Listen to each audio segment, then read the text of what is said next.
Hello friends, तो आज हम जानेंगे रेवेन्यू एक्सपेंडिचर के बारे में। रेवेन्यू एक्सपेंडिचर वो खर्चा होता है जो बिजनेस डेली काम चलाने के लिए करता है, या फिर सिंपल शब्दों में कहें रोज का खर्चा जिससे बिजनेस चलता है।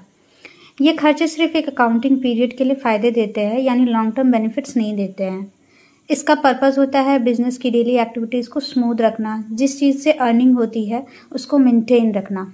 एग्जाम्पल के लिए वेजेस या सैलरी, यानी एम्प्लॉइंग को जो पेमेंट मिलता है, रेंट, ऑफिस या शॉप का किराया, यूटिलिटीज़ जैसे कि बिजली बिल, पानी, इंटरनेट का जो बिल होता है, सप्लाईज़ के लिए डेली यूज़ की चीज़ें जैसे स्टेशनरी या पैकेजिंग मटेरियल, ये सारे आपके रेवेन्यू एक्सपेंडिचर के अंतर्गत आते हैं।